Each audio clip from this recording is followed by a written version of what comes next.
তা আমার ভাইরা আমার বেহেস ছিলেন না, কইতে গেলে এক পরিবারের মানুষ। এই যে এই বাড়ি, আমি কি গাড়ি চলাই, কি করি, আমি ইকরাম হোসেন কি করি না করি সব জানেন। কোন হোটেলে মধ্যে চা খাই এটাও জানেন। কোন রাস্তা দিয়ে গাড়ি চললে বাঙ্গা একটা গাড়ি আছে না, বাঙ্গা গাড়ি ইন্দা রাস্তা চললে গেলে যে কোনো মানুষ একটু দূর আমি তো চাই দেখেন আমি কি করি সবাই জানেন না। কথা বলবেন জানেন না, ওহন গেট দিকে লক্ষ্য না করে আমি কি করি এইটা শুনবেন তো ইনশাআল্লাহ। কথা বলেন শুনবেন তো ইনশাআল্লাহ। আমার ভাইয়ের আমার বন্ধুগণ, বহুত মানুষ তো হুজুর লুকেল হুজুরের ওয়াজ, কথা বলছেন না, হয় না হাসা বলে কইবেন। আমার বন্ধুগণ আমার ভাইয়েরা, লুকেল যে বলছেন অবশ্যই তো লুকেল না। লুকেল কি কিরকম লুকেল, লুকেলের কিরকম দাম দেখেন আমার ভাইয়েরা। আজকের দিনের মাধ্যমে যদি মরে যায়, বেহের আগে জানাজার মধ্যে কারো মোহাম্মদ ইকরাম হোসেন হাসান নাই, বেহের আগে কারো হযরত মাওলানা নুরুদ্দিন হুজুর সাহেব কারো নাই, হযরত কারি আবুল হোসেন কারি সাহেব আমার উস্তাদ উনি এলাকায় রবেন না নাই, লুকেল হুজুর না নাই তারা। কথা কয় লুকেল হুজুর না অমন করো। আমরা বেশিরভাগ কি করি জানেন, মুনাফিকের হুজুর বিরাট দাম দেয় হাসান কই না, মুসাফিরের তো আল্লাহকে পাক কবুল করে, তারা ইজ্জত দিতে লাগবে, দিব না দেন লাগবে না নাই, কইছি না তো ইজ্জত দেন লাগবে না হেডে না। কিন্তু আমরা বেশিরভাগ আকর্ষণ দিয়ে দিয়েছি। কথা কইবেন তো অন কোন আইনেস দে মইরা যায় হে হুজুর আইতে কেন মুক্তি লেগে যাবে। কথা কইন না, আর আমরা আইয়ারে বেহের আগে খাবাইবা। কথা কই না, কথা কই। এই কারণে সব সময় লোকের যে হুজুর আছে তাদেরকে আপনারা ইজ্জত দিবেন, সম্মান করবেন। আরে একটা কথা আমি ভুলে গেছি, এই যে হযরত মরহুম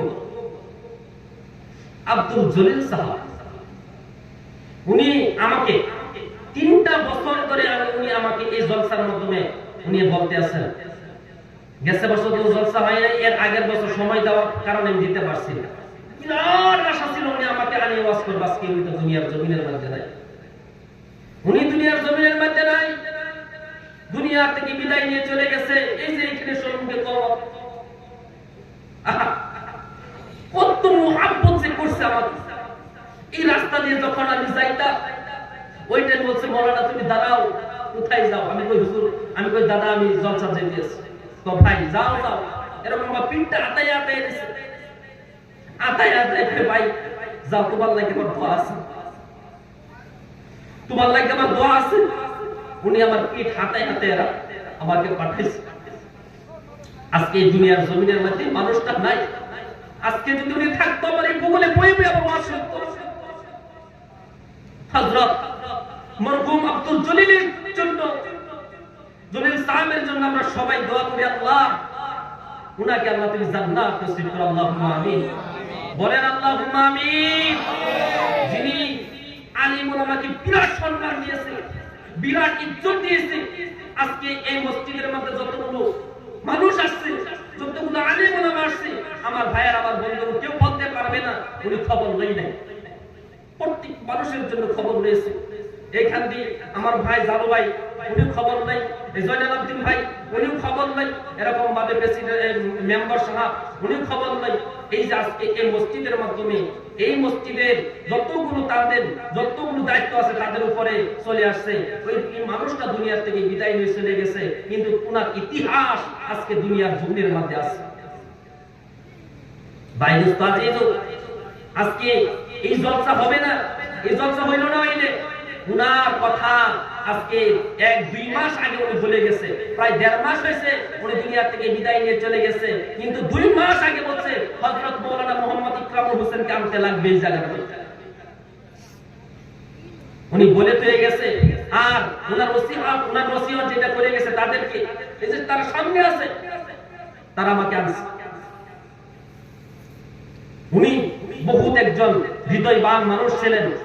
উনি দুনিয়ার জীবনে যেটাই করছে না করুক, যেটাই করছে এটা আল্লাহ রাব্বুল আলামিন মাফ করে দিতে পারে, এটা আল্লাহর ব্যাপার। কিন্তু আমার ভাইয়ারা, আমার চোখের সম্মুখে নজরের মধ্যে যেটা দেখছি, আমার মনে হয় আল্লাহ রাব্বুল আলামিন ওনাকে মাফ করে দিন। যে মানুষটার জন্য প্রায় মানুষই দোয়া করতেছে, আজকে দেখলাম ওই জায়গার মধ্যে প্রায় মানুষ কাঁদতে আছে ওই মানুষটার জন্য। আরে আজকে এই মানুষটা দুনিয়ার জমিনের মধ্যে নাই। ভাই দোস্ত আজিজ, আজকে উনি আমাকে সম্মান করেছে, উনি আমাকে মুহাব্বত করেছে, ওনার জন্য আমি জলসার মাধ্যমে আমি গিয়ে দোয়া করছি। আজকে যদি আপনারা যদি আলিম উলামাকে যদি আপনারা যদি সবাই যদি আলিম উলামার সঙ্গে যদি দিলটা লাগাই দিতে পারেন, আলিম উলামাকে যদি আপনারা মুহাব্বত করতে পারেন, আজকে যেমন করে আমি ওই হযরত আব্দুল জলিল মরহুম সাহেবের জন্য যেরকম ভাবে আমি দোয়া করি, দিলের থেকে দোয়া করি, বাবা এরকম ভাবে একজন আলিমকে যদি আপনি সম্মান করতে পারেন, ওই আলিমও তো আপনার জন্য আপনি দোয়া করবে না বাবা, দোয়া করবে না বাবা। এই জন্য করে বাবারে একটা দিন কোন আলিম ওলামার সঙ্গে বেয়াদবি করবেন না, আলিম ওলামার সঙ্গে ভালো ব্যবহার করবেন, আলিম ওলামাকে খাওয়াইবেন, আলিম ওলামাকে কোন জায়গার মধ্যে কি বিপদে পড়ছে আপনারা দেখবেন তো ইনশাআল্লাহ, দেখবেন তো ইনশাআল্লাহ। আল্লাহর নবী বললেন, হে দুনিয়ার জমিনের মানুষ, আল্লাহর নবী মুহাম্মদুর রাসূলুল্লাহ সাল্লাল্লাহু আলাইহি ওয়াসাল্লাম জানায় দিলেন, দুনিয়ার জমিনের মধ্যে কেউ যদি হক্কানি আলিমকে ইজ্জত করলো, সে যেন হক্কানি আলিমকে ইজ্জত করলো না, সে যেন আমি নবীকে ইজ্জত করেছে। বলেন না সুবহানাল্লাহ। আমার ভাইরা, আমার বন্ধুগণ, কোন মানুষ যদি কোন আলিম হক্কানি আলিম কোন বিপদের মধ্যে পড়ে গেছে, আর যদি আমরা আমরা কিছুই জানি না রে, আমরা যদি ওই আলিমকে যদি কোন বিপদের মধ্যে যদি পড়ে গেছে, ওই আলিমকে যদি বিপদ থেকে উদ্ধার করতে পারছি, আমার দয়ার নবী মুহাম্মদুর রাসূলুল্লাহ মদিনার জমিনের মধ্যে শুয়েছে, নবী বলেন সে যেন আমি নবীকে উদ্ধার করেছে। আমার ভাইয়ের, আমার বন্ধুগণ, নবীকে যদি মুহাব্বত করো, নবীকে যদি মুহাব্বত করো, আল উলামা ওয়ারাসাতুল আমবিয়া, আর আলিম উলামা যারা আছে, আলিম উলামা যারা আছে, ও বন্ধুগণ, নবীগণের ওয়ারিস কেন হুজুর আছে, মিছা কথা কইছি নাই, হাসান হুজুর।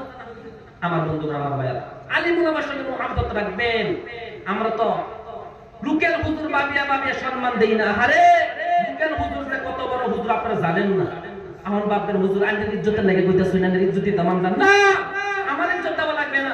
হুজুর আছে ইজ্জত দিবেন, এই যে আমার হুজুর আছে ইজ্জত দিবেন। বহুত আলিম উলামা আমরা এইদিকে আছি, বহুত জায়গার মাধ্যমে আছি, আমার ভাইয়ারা বহুত মানুষ দেখছি। আরে আলিম উলামার ইজ্জত দিতে চাই, রাস্তা দিয়ে যাই আমরা, বাং টানলে সিগারেট টানতে আছি, শিকড় খাইতে আছি, আলিম উলামা আহারে কিছু তো বলতে পারে না, চোখ দিকে তাকায় তাকায় কি বিয়াদ ধরছে, এটা তো বদদুয়া না। আমার ভাইরা, কমসে কম আলিম উলামার সঙ্গে সিগারেট, বিড়ি, গুটকা মুটকা এই কমসে কম আপনারা একটু বিরত থাকবেন তো ইনশাআল্লাহ। এটা তো ইজ্জত দেওয়া, এটা তো ইজ্জত দেওয়া। আজকে আমরা ইজ্জত দিতে পারি না। আমার বন্ধুগণ, সেই দিকে গেলাম না। যেহেতু আমার দাদা মরহুম আব্দুল জলিল সাহেবের জন্য আপনারা সবাই তো ইনশাআল্লাহ একটু দোয়া করবেন, দোয়া করবেন তো ইনশাআল্লাহ। আর আমরা তো চাই প্রত্যেক বছরে বছরে একটা মাহফিলের জায়গার মধ্যে হইতো, চাই কিনা, চাই কিনা আমার ভাইয়েরা, জোরে বলেন চাই কিনা।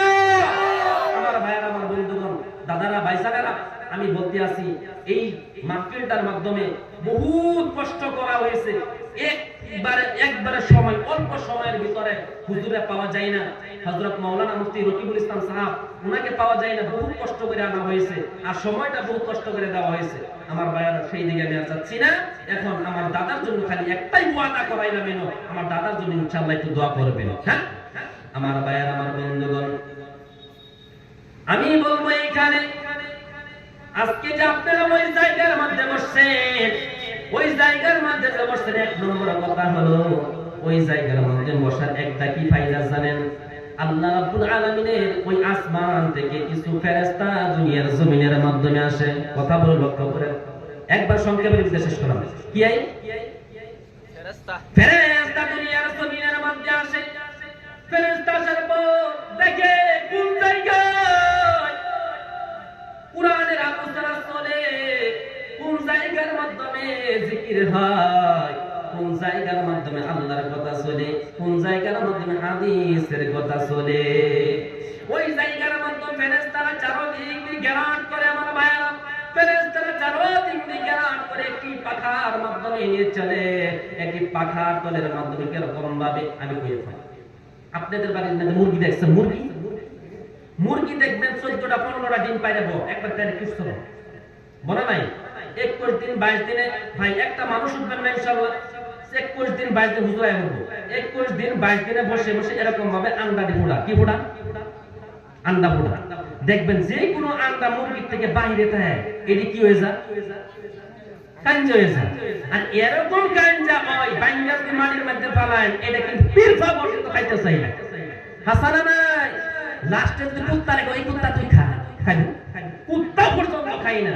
এই দেখেন আপনারা যারা এখানে বসছেন, এই যে ফেরেশতার পাখার ভিতরে বসছেন, আর যারা বাহিরে আছে এইখানে সেইখানে, তারা এরকম মুরগির আন্ডা, এই যে কুচ্চা আন্ডার মতো কথা বলছেন। আমার ভাইয়ের, আমার বন্ধুগণ, যখন এই মাহফিল শেষ হয়ে যাবে, কুরআন হাদিসের কথা বলার পর আখিরি মুনাজাত যখন শেষ হয়ে যাবে রে আমার ভাইয়েরা, আমার বন্ধুগণ, দাদারা, আসমানের দিকে এই ফেরেশতা আবার রওনা করবে। আমার আল্লাহ জানে কি জানে না বলেন তো? আমার আল্লাহ জানে, জানিয়া কই ফেরেশতারা রে, ও ফেরেশতারা তুমি শুনে নাও, জেনে নাও, তুমি কোন জায়গার মধ্যে তোমরা গিয়েছিলে, তোমরা বলো কোন জায়গার মধ্যে তোমরা গিয়েছিলে, কোন জায়গার মধ্যে? বলতে আছে আল্লাহ অমুক একটা জায়গার মধ্যে আমরা গিয়েছিলাম গো আল্লাহ। আমার আল্লাহ কয় ও ফেরেশতারা রে, ওই বান্দারাকে আমাকে দেখছেনি? ওই ফেরেশতা কয় আল্লাহ ওই বান্দারা তোমাকে দেখে না।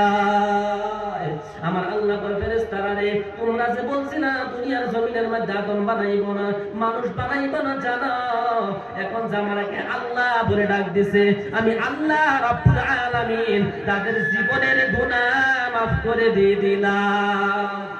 কিন্তু আমার আল্লাহ বলতেন ইন্নী জাইলুন ফিল আরদি খলিফা, সংক্ষেপের মধ্যে যাচ্ছিলাম, যদিও কথা লম্বা হয়ে গেছে।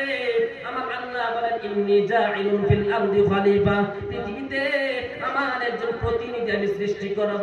আমার বন্ধুগণ, আমার ভাইরা, যখন ফেরেশতাদেরকে আমার আল্লাহ রাব্বুল আলামিন বললেন, সমস্ত ফেরেশতারা একত্রিত করে বললেন, ক্বালু আতাজআলু ফিহা মান ইউফসিদু ফিহা ওয়া ইয়াসফিকুদ দিমাআ ওয়া নাহনু নুসাব্বিহু বিহামদিকা ওয়া নুকদ্দিসু লাক। আমার আল্লাহ রাব্বুল আলামিনের যখন বললেন ইন্নী জাইলুন ফিল আরদি খলিফা, পৃথিবীতে আমার একজন প্রতিনিধি আমি আল্লাহ সৃষ্টি করব।